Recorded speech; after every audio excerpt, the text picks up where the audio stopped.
watch the talking heads tell us the news of the day. We read the latest jaw-dropping headlines.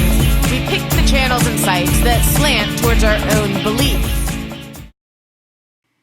Bonjour à tous et à tous, pardon, c'est Stan pour le site etidia.com. On se retrouve pour notre météo des marchés hebdomadaire.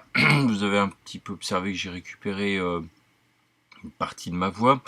Donc on va pouvoir peut-être faire une émission un tout petit peu plus longue que la semaine dernière, bien qu'il n'y ait pas grand chose à dire sur cette météo des marchés, un petit peu à l'instar de la météo en Europe.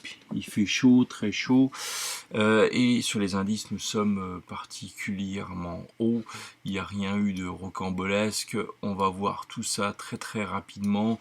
On va attaquer tout de suite avec nos principaux indices mondiaux. Voilà. Alors je précise bien entendu que nous sommes avec les outils Pro Indicators de Philippe Roux que vous pouvez retrouver sur Twitter. Donc nous entamons cette revue hebdomadaire par le Nasdaq 100. Nasdaq 100 où je vous rappelle que nous sommes baissiers depuis maintenant pas mal de mois, un petit peu à contre-courant. On a géré le risque dans la montée, dans la descente de façon plus ou moins partielle selon les différentes situations. Je rappelle qu'on a eu beaucoup de signaux vendeurs que rien n'est venu. On a cassé des plus hauts, toujours des plus hauts. Et pour l'instant, il n'y a pas de de retournement majeur, comme ça a été le cas sur le dernier trimestre dernier trimestre 2018 pour être précis. On est toujours dans l'incertitude, alors on peut voir tout ce qu'on veut, double top, triple top, peut-être là on serait sur un triple top, on peut dessiner les choses un petit peu comme on veut, on peut imaginer que là, vendredi, pourquoi pas, il y a ce retournement, mais qui vous dit qu'on ne va pas remettre encore une louche pour monter encore un coup plus haut. Bon, la prudence est de mise, la conviction reste, on ne capitule pas. Ça c'est quelque chose d'assez important. On peut être miné par la situation, mais on peut gérer un risque, mais on ne va pas capituler. C'est-à-dire qu'on ne va pas se mettre à passer à l'achat. Hors de question de passer à l'achat, ça n'aurait strictement aucun sens. D'ailleurs, ceux qui s'y sont aventurés, par exemple, sur le Bitcoin récemment, en ont eu pour leur argent. Quand on est à contre-tendance et quand on est mal installé, qu'on est mal entré dedans, comme c'était le cas sur certaines de nos positions, il y a une façon de travailler les choses et on ne s'y prend pas n'importe comment pour sortir d'une situation. Parce que dans 3/4 des situations de ce type-là, on peut sortir gagnant ou du moins sans perdre d'argent. C'est important parce que l'échec, ça se travaille également en termes de trading. Tout n'est pas binaire, réussite, perte. Il y a des choses qui sont en demi-teinte et on est un petit peu dans ces eaux-là. Bon, donc le Nasdaq 100, il y a aujourd'hui une très forte probabilité, comme c'était le cas ici aussi, ici aussi, de retourner à la baisse. Alors, pour ceux qui ont pris la baisse dans ces zones-là, vers cette zone-là, n'ont pas été dans une situation très mauvaise, ils ont gagné de l'argent, ou du moins, ils ont neutralisé les choses. Donc, il n'y a rien de catastrophique sur le Nasdaq 100. Nous, on continuera de privilégier cette optique-là. Le CAC 40. Là, les choses ont été un peu plus nettes, puisqu'on est revenu visiter des plus hauts. Pareil, ça peut se retourner. Là, on est un peu plutôt en train de ranger dans ces zones-là. Une sortie pour rien ici. On conserve l'optique plutôt vendeuse sur le CAC 40, au moins jusque dans ces zones-là. Le Nasdaq global, bon, là on est carrément sur des carrément plus hauts. Donc là-dessus, il n'y a rien de particulier à ajouter. Le FTSE, on n'a pas tapé les plus hauts. Ça en prend quand même le chemin. Alors, rien ne nous dit qu'on n'ira pas là-bas. Le DAX, on n'est pas sur des plus hauts sur le DAX. Je dirais même qu'on est encore en train de continuer une tendance court terme, moyen terme vers les 13 200, 13 400. On voit la résistance médium ici. Je vous parle de la Turquie. On est sorti de la Turquie parce que ça nous a fait faux bond. Nous, on s'est arrêté là. Voilà. On a encaissé une petite perte. On n'a pas voulu faire cette zone de contexte parce que ça ouvrait la voie ici. Donc pour l'instant, nous ne reviendrons plus sur ce sujet avant les 7 euros environ sur la Turquie. Brésil, on reste en course sur le Brésil. On garde nos pertes, on va un peu d'ailleurs étendre potentiellement le stop, parce que le potentiel ici est important de baisse. Donc on est allé chercher les plus hauts. Les signaux, la vendeur qu'on avait pris la semaine dernière, ou je crois la semaine d'avant, n'ont pas donné autant qu'on escomptait.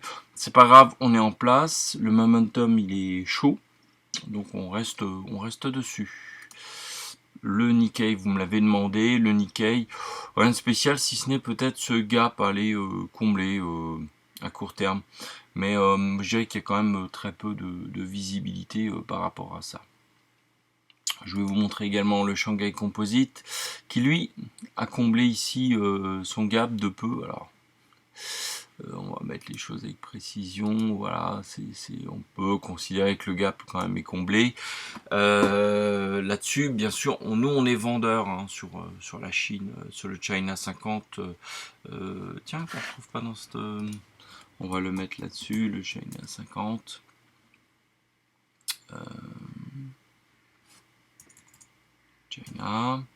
China A50, voilà. Pareil, nous étions vendeurs, on reviendra à la vente. D'ailleurs, j'observe ici que vous avez des signaux vendeurs. On est dans le contexte, on baisse dans le contexte, on est bear sur le momentum. Pourquoi ne pas racheter ça? C'est pas complètement idiot de revendre la Chine à ce stade-là. J'ai pas remarqué de choses particulières ailleurs. Le SOX, vous savez que nous sommes toujours vendeurs, on a raison là à court terme, mais on est plutôt avec des optiques aller ici vers les 1000 hein, carrément. Hein. Voilà, j'en ai terminé avec les indices. On va passer aux matières premières. Les matières premières. Le gold, donc le gold. Comme on l'avait dit, nous on se positionne pas dessus, certains sont allés dessus. Maintenant là, il n'y a plus grand chose à faire. Revenir à la vente, c'est quand même, voilà, pourquoi pas, mais la probabilité de gain est quand même très faible sur le gold actuellement. Silver, rien de spécial non plus. Quoi faire? Je vois pas très bien pour gagner 2%. Alors le palladium, lui, il nous sert, il est un petit peu casse-pied, on a du mal avec lui. Bon, moi j'ai envie de dire tant qu'à faire, attendons ici les plus hauts. Attendons les plus hauts pour voir pour un retournement. Il y aura un retournement ou du moins un range à plat. Ça, ce sera sûr. Le blé, nous sommes toujours vendeurs sur le blé. Alors le blé, je vais le remonter parce qu'en fait on est plutôt sur ce blé-là, le blé USD. On est plutôt vendeur pour l'instant. Bon, on a gain de cause. Là, on a une tendance qui est bien affirmée à la baisse. Ça remonte un peu, ça redescend. On va zigzaguer probablement jusqu'en bas. Hein. Le nickel, pour l'instant, je regarde le range intermédiaire ici. On serait plutôt à la vente, mais je dirais qu'il faut attendre un petit cran au-dessus. Pourquoi pas, parce qu'après tout, c'est vrai qu'ici, ça s'aspecte plutôt pas mal. On a une divergence baissière. Première alerte à observer sur le nickel. Pourquoi pas le vendre. Le zinc, on a des petits prix qui se mettent là, mais il n'y a pas le momentum qui dit grand chose. On n'est pas dans les contextes, donc intéressant, mais pas tellement. Le sucre, on a revendu du sucre, vite fait à partir de là. Bon, pour l'instant la situation est moyenne, je pense qu'on descendra là. On ne jouera pas trop fort avec le sucre, hein, c'est pour payer le loyer et l'électricité comme on dit. Cooper, cuivre, on reste sur le cuivre, même si bon, il y a quand même des alertes vendeuses. Je pense qu'on va se décider rapidement pour sortir du cuivre, cette position qui n'est pas faramineuse. Aluminium, je vous rappelle qu'on reste toujours à l'écart. Ça n'arrête pas, vous voyez les signaux, j'achète, je vends, pour pas grand chose, on reste à l'écart. Le pétrole, alors le WTI sur lequel nous sommes, le brut léger américain, nous a donné un beau signal, nous a bien conforté. On a une petite consolidation, je dirais même une hésitation avec la séance de vendredi. Moi je dirais une cartouche vers le haut et on sort pour prendre les gains, parce qu'à ce moment-là, on pourrait voir les choses autrement. Vous voyez, on pourrait voir ça comme une reprise de la tendance haussière. Donc on ne va pas trop risquer à voir, mais bon, on reste pour l'instant sur notre plan initial de descendre plus bas. Le Brent de la mer du Nord, c'est un petit peu la même chose. Le carbone, on attend toujours de taper plus bas pour se faire un petit signal haussier, mais rien dans l'immédiat. Le VIX, alors le VIX, ça a failli être intéressant cette semaine. J'étais à 2 doigts personnellement de l'acheter. Moi j'aurais acheté à 12, mais on n'était pas très loin. Donc voilà, le coup est manqué. Remarquez ici l'immense volatilité de la séance. D'ailleurs, on va se remettre en 1 heure.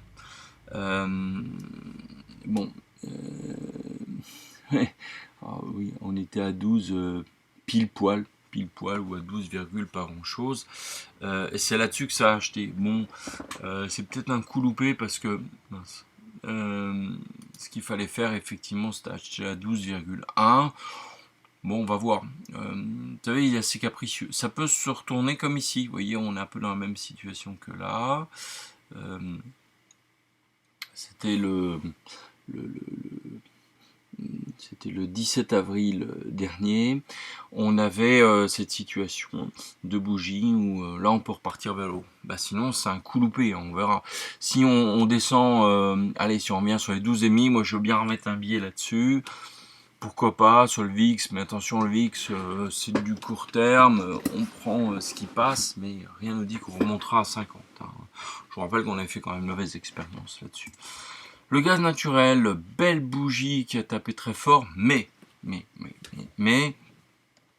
ça peut retomber aussitôt. Donc là-dessus, je vous rappelle que le gaz naturel, c'est surtout en fin d'année qu'on va le regarder, donc on observe de très loin. Le soja, il est un peu au milieu du gué, on va rien faire de spécifique dessus, il n'y a rien de spécial. Le café, alors le café, on a pris ici une bonne petite baisse. Je regarde parce que on pourrait regarder sur ce retracement de Fibo, pourquoi pas. La bougie est plutôt pas mal barrée, on pourrait dire baisse, j'hésite. Pour une simple et bonne raison, c'est pourquoi ça n'irait pas plus haut. J'ai envie de dire sur la séance de lundi matin, si on commence à baisser, boum, on peut rentrer dedans. Hein. Je vais tout de suite quantifier le potentiel. Là, on serait tout de suite un petit 8, voire plus en bas. Le café, je le garde vraiment à l'œil, c'est intéressant. Cocoa, nous serions plutôt baissiers, mais on déborde le contexte, et regardez cette situation de contexte, on repart ici, on aurait tendance à repartir à la hausse. Regardez le range qui est plutôt haussier et qui colle vraiment sur la borne haute de ce range, donc il y a quand même un risque qu'on aille nager par là. Il y a ce risque-là. Donc, on va être prudent sur Cocoa. Corn, on s'est pris un râteau l'autre jour, on l'a shorté, on est revenu dessus, on a eu gain de cause, mince, je remets le corn, pardon. Eh bien, vient qu'elle nous fait des misères aussi. Alors, regardez la tendance, j'ai un peu tendance à dire qu'elle repart à la hausse. Là-dessus, je crois qu'on va casser avec une petite perte, parce que si on va nager là-haut, bon, voilà. On reprendra là-haut, hein, dans ce cas-là. On reprendra là-haut, on reshortera. Mais là-dessus, 2-3 séances et on se barre. Hein, c'est du très court terme.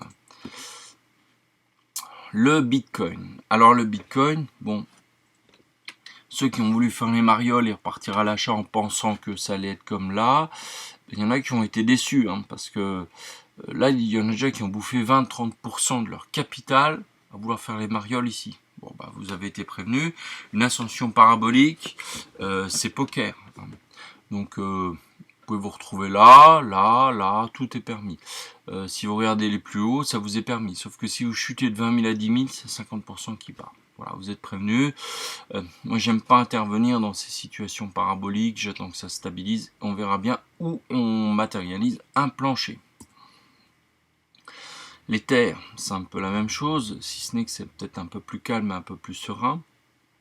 J'ai presque tendance à dire qu'on se focalise un petit peu comme dans cette zone-là, et on montera peut-être dans les 400 sur les terres, mais on est quand même très corrélé avec le Bitcoin, donc prudence. Le porc maigre, donc là par contre, contrairement aux cornes, on pouvait repartir un petit peu à l'achat, pourquoi pas. Pourquoi pas. Coton, on peut reviser, mais j'abaisserai l'objectif ici, hein, pour le coton, prendre 4%, alors ceux qui sont en 3x, voilà, 15%, why not. L'uranium, donc on avait dit qu'il fallait prendre ses bénéfices, et ben c'est ce qu'il fallait faire, parce qu'il faudra attendre d'être là pour acheter de l'uranium pour ceux qui sont dessus. J'en ai terminé avec les matières premières, nous passons à fonds Forex Crypto. Vous avez remarqué qu'on a un petit peu fait du rangement. Donc fonds, je vais survoler rapidement les fonds, on s'attendra un peu sur le Forex. Donc sur les listes, on les a un petit peu réorganisées pour l'émission. Le Forex, on va en parler très peu, c'est quelque chose que j'envisage de façon très... sur Etydia un peu plus longtemps, peut-être plutôt à la fin de l'année, parce qu'on est surtout en test de certaines idées, mais on va vous les montrer, il n'y a pas de raison, c'est un peu l'esprit Etydia, bien entendu. Alors, là on est sur de l'agri-business, on regarde, c'est un petit peu comme des matières premières, donc là on est un peu sur un ETF. Là, l'idée, ce serait un peu de vendre cet ETF pour ceux qui ont accès chez leur courtier à des ventes. Donc ici, on a un beau potentiel de baisse de l'ordre de 10, voire plus, 10-15% sur ce type de produit agri. Le stock 600 en Europe, alors là on aurait peut-être pu le traiter dans les indices. Là vous voyez très clairement qu'on peut être à la vente, même s'il reste globalement encore une petite marge à atteindre. Secteur automobile, je vous rappelle qu'on l'avait à l'œil, pour l'instant on n'est pas encore dans des zones hyper intéressantes. Moi j'ai quand même tendance à dire que là on est en train de changer de contexte, hein, plutôt d'aller faire quelque chose de plutôt à plat. À voir. SOX, on en a parlé. Je passe rapidement sur les banques. Banques, pourquoi banques on ne regardait pas trop les banques, sauf que vous avez observé l'actualité avec Deutsche Bank. Deutsche Bank ne va pas bien du tout en Allemagne, et c'est une situation qui pourrait entraîner les choses vers le bas. Donc possiblement, dans cette situation, quand vous observez ça, je schématise de façon grossière les choses, on pourrait se retrouver avec quelque chose comme une grosse sortie vers le bas, quelque chose de... Alors, s'il veut bien me le mettre, oui. Quelque chose qui pourrait aller taper méchamment vers le bas, un 16 ou un 32%. C'est quelque chose que on peut raisonnablement regarder. Si vous sentez que ça commence à sur des préouvertures sur les banques, vous pouvez aller vite shorter ce genre de choses. Biotech, on avait dit vente de mémoire. Alors il va rien afficher, hein, ce biotech. Biotech non, blockchain. Bon, on n'aura pas grand chose sur Biotech, ça déconne sur TradingView. De mémoire, on était plutôt à la vente. Vous pouvez engager ou continuer des positions vendeuses. Carbone, on a parlé.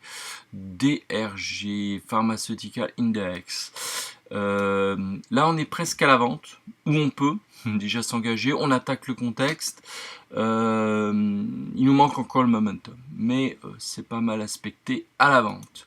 La bouffe ne cesse de monter et j'ai envie de dire que ça va continuer. Là, vous avez un changement de contexte. Vous voyez que je pense qu'on peut aller chercher les plus hauts là-dessus en termes de valeur refuge. VIX, tout ça, on a regardé les assurances. Je pense que ça va pas mal baisser aussi. A priori, oui, alors là, un très bon truc à shorter pour ceux qui peuvent. Moi, je ne peux pas personnellement. C'est ici. Pareil, de shorter cet ETF, c'est extrêmement intéressant. Voilà, on a terminé avec les fonds. Je passe tout de suite sans transition sur notre petit portefeuille Forex. Alors ça, c'est le scan Forex. Là, on est sur notre portefeuille Forex. Donc, on est en train de tester ça avec CMC Market. C'est plutôt bien parti. On va passer, je rentre pas dans le détail. Ce qu'on essaye de faire, c'est de choper des choses dans les canaux. Donc là, là-dessus, GBP AUD, ça a sauté, ça n'a pas marché. On était plutôt parti pour aller là, ça allait dans l'autre sens. Là, on est un petit peu mal barré, donc on ne reprendra pas tout ça. Je ne sais pas ce qui s'est passé là-dessus. On remontera plutôt vers là pour le check.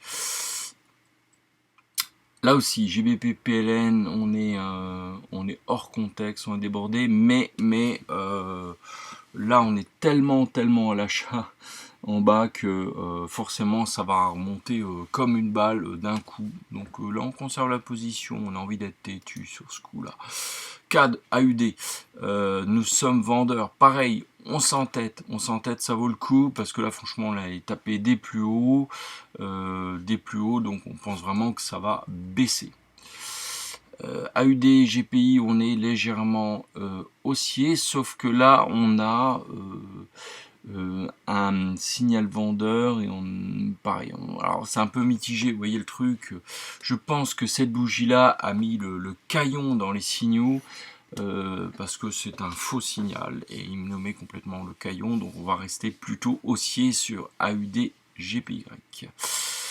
Là-dessus, ça se déroule normalement sur le dollar rouble, bien que cette situation soit un peu risqué parce que l'actif est très turbulent, on est conforté par le momentum, mais je vous cache pas que dès qu'on sera en haut du momentum, on va liquider parce qu'on risque de se retrouver dans une situation où on risque de faire ça vers le bas. Donc on va pas prendre le risque, on va pas faire les marioles vers le haut, on prendra gentiment notre bénéfice. NZD, GPY, là nous sommes sortis, on a atteint l'objectif, voilà. C'est un peu ça qu'on recherche, des trucs, paf, ça tape d'un coup, on encaisse, on est content. L'euro livre, là pour l'instant on n'y est pas, mais on y reste. On a un peu débordé les contextes, c'est pas grave. AUD, CHF, là ça se déroule normalement. Bon, je pense que là on pourrait peut-être prendre un peu un coup de bénéfice parce que là le momentum commence à hurler un peu. Donc il y a peut-être une gestion de risque à faire la semaine prochaine gentiment là-dessus.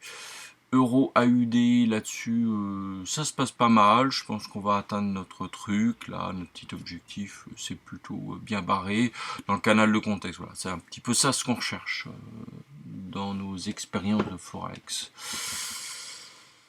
Alors, le dollar versus yen, c'est plutôt bien barré, mais regardez ce canal, il a l'air plutôt baissier. Moi, je dirais qu'on peut peut-être s'arrêter là, sur ce sujet-là. On aura gagné de l'argent, c'est bien, on cherche pas plus.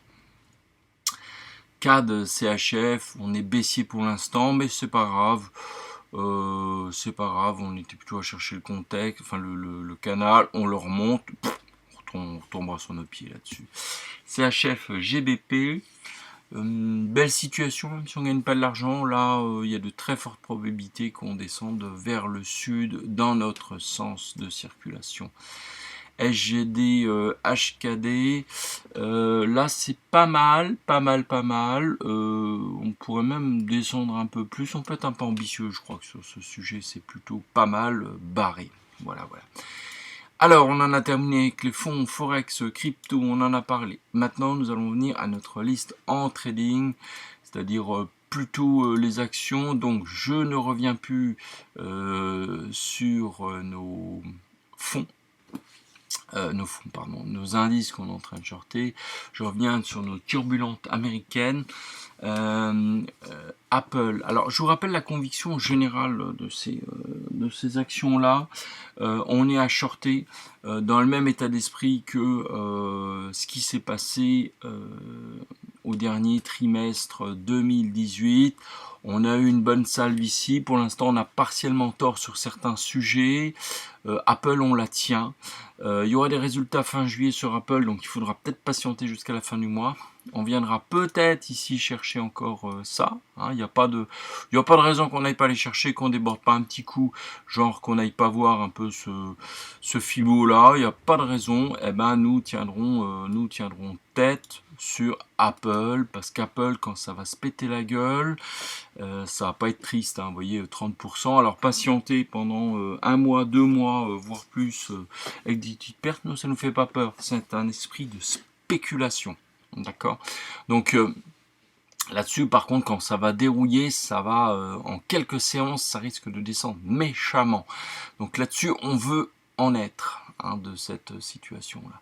Alors certains m'ont envoyé des petits messages MP à propos du départ du designer de chez Apple. Oui, bon, c'est bien, mais c'est pas l'alpha et l'oméga, c'est pas ce qui va faire chuter le cours.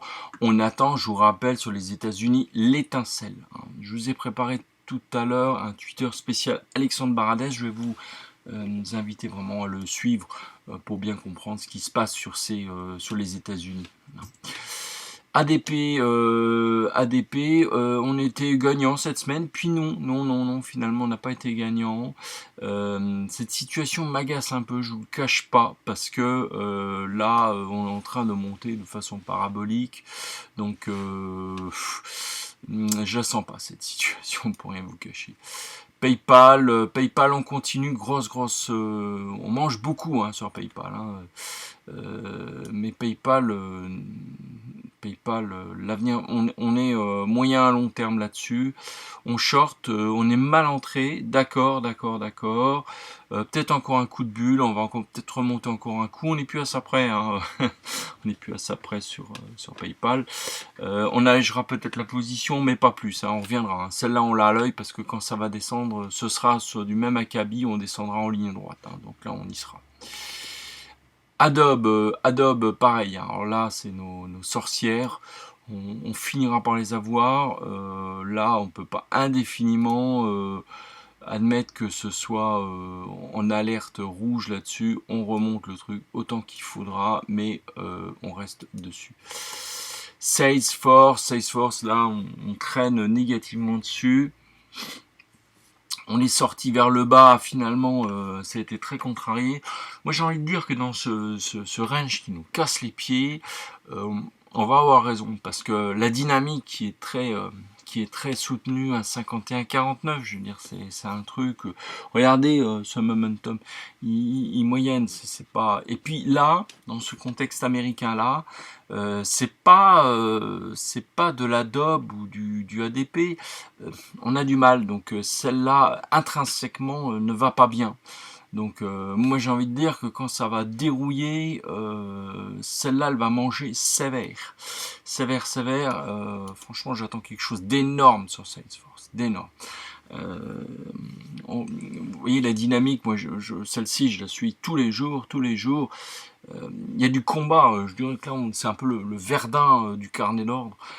Tellement ça crispe, on est haut, on se bat, il y a toujours des acheteurs dessus, ça vend quand même très fort, on tente une sortie, elle est contrariée, moi je pense qu'il y a des fonds qui sont dessus, qui mettent du pognon, mais à un moment donné, il va y avoir l'usure et la sortie. Voilà. Microsoft, ça c'est un peu comme Adobe, on est en alerte rouge, mais on continue. On continue, nous, on finira par avoir raison dans cette histoire. On finira par avoir raison. La situation est grossière. Eh ben Amazon, on est légèrement sorti notre truc là qu'on avait un petit peu prévu. Je vais tout de suite le remettre un peu comme il faut.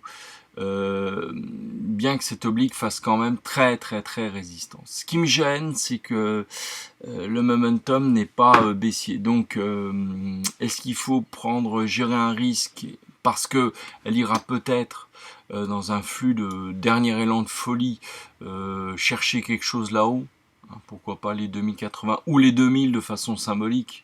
Les 2000 en termes de cotation c'est toujours possible, mais j'ai l'impression qu'on s'essouffle là-dessus. Pas autant que CRM, mais on s'essouffle quand même. Walmart, là-dessus je crois que nous sommes sortis, je suis pas allé voir, mais je crois que le stop a déclenché. C'était un peu le deal, hein, on va pas aller chercher très loin.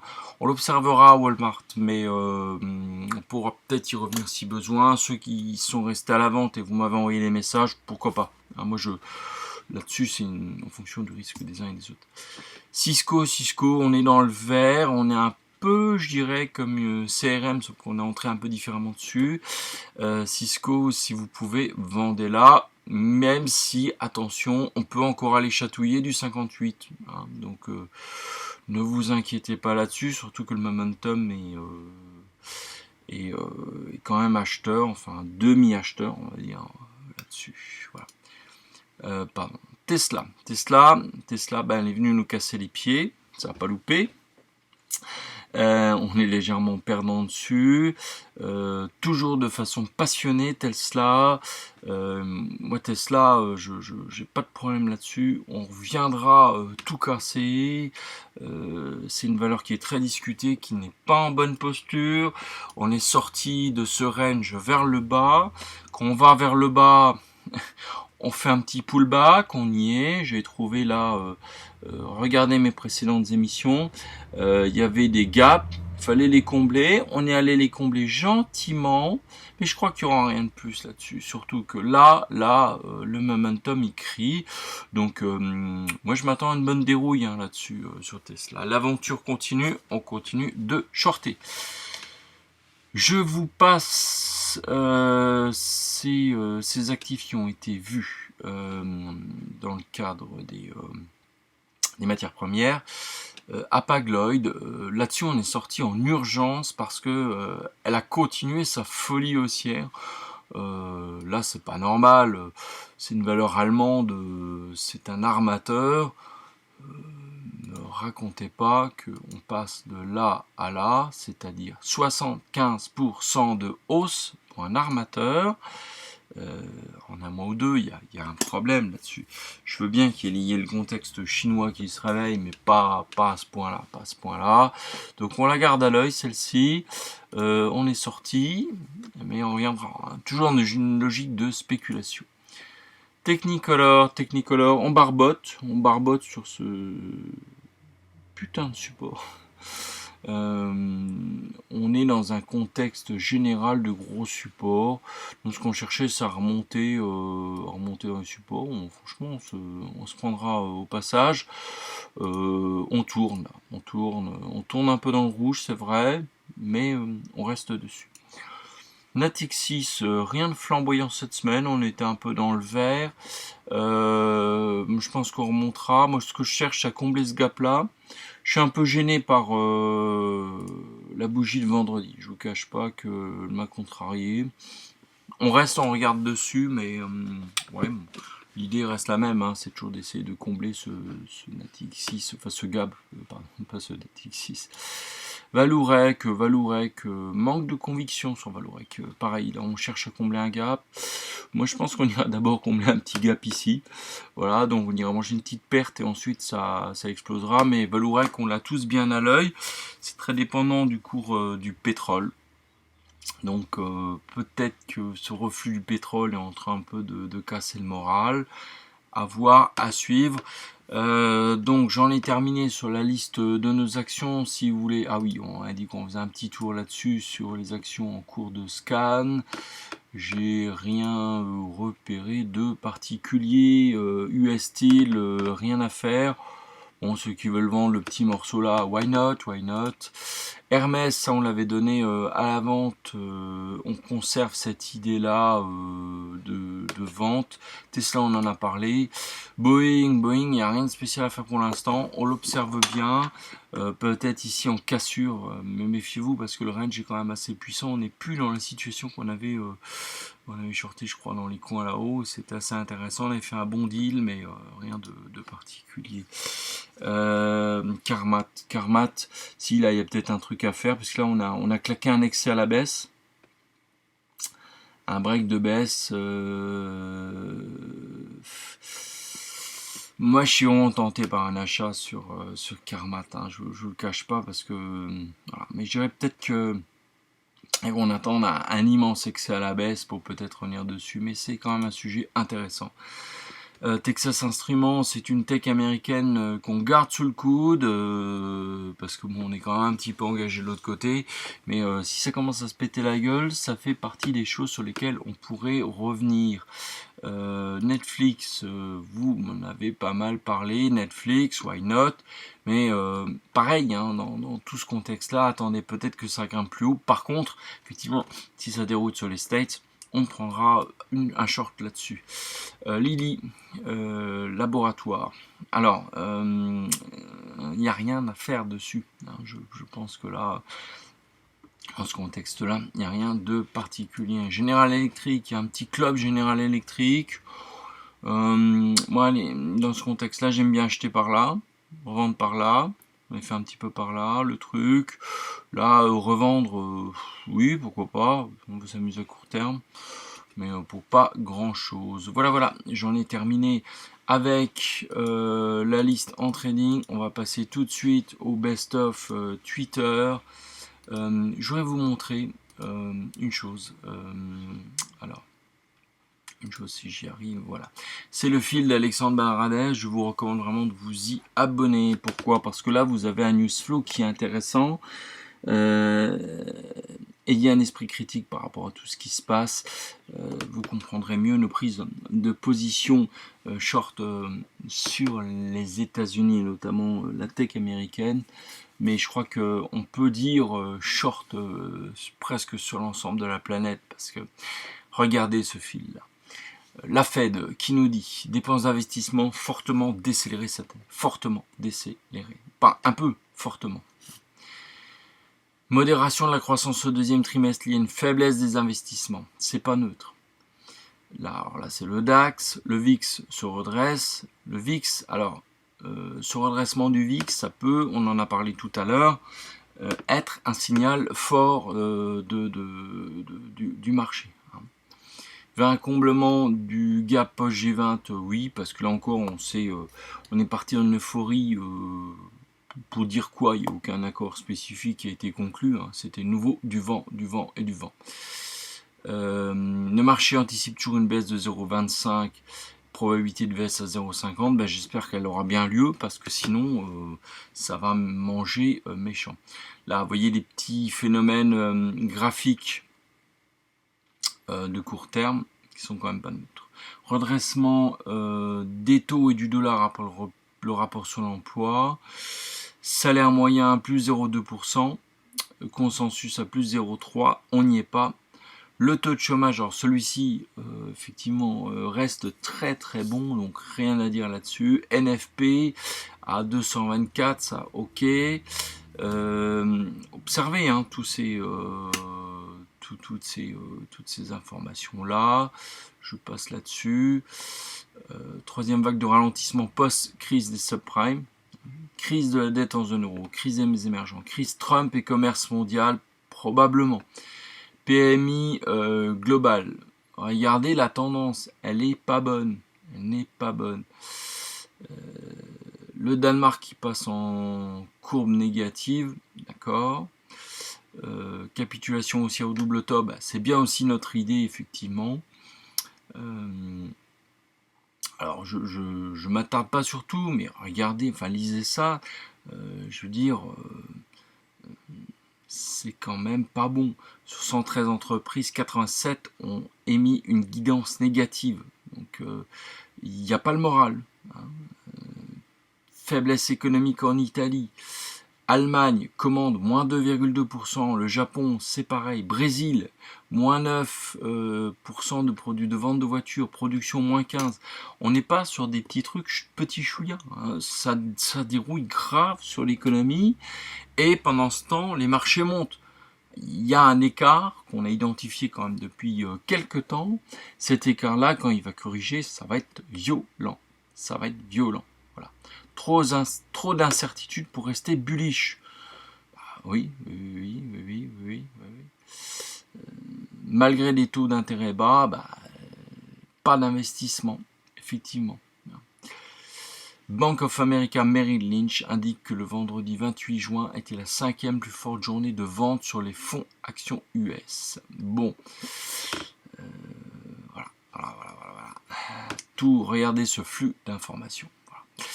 Notre flux d'informations côté Etidia, on a été peut-être un peu moins prolixe cette semaine. Frankfurt, we got a problem. Oui, on a un problème. Je trouvais ça intéressant parce que Deutsche Bank, voilà, je voulais retweeter ici. Le patron se barre, on va licencier 20% du personnel. Quand on commence à créer une bad bank, je peux vous dire que c'est extrêmement mauvais. Ils sont en train de faire le ménage d'urgence. Ça pue, comme on dit. Ça pue. 121 mois de hausse consécutive, on remonte au 19e siècle. Allô, on remonte au 19e siècle. Bon. Là, vous avez nos tweets de la semaine précédente. C'est vrai que je m'étais engagé à ce qu'on mette davantage nos trucs. Je vais essayer d'être un peu plus sérieux sur ce sujet, de vous tweeter à chaque fois nos prises de position dans un sens comme dans l'autre. Voilà. Eh bien, écoutez, j'en ai terminé avec cette météo des marchés. Je vous remercie. Cet été, les émissions seront peut-être un peu plus légères, nos interventions le seront peut-être tout autant. Néanmoins, si l'actualité l'exige, nous serons présents. N'hésitez pas à nous suivre sur Twitter en nous mettant des likes, des suivis, sur YouTube aussi, n'hésitez pas. Et je vous souhaite à toutes et à tous une excellente semaine. Salut.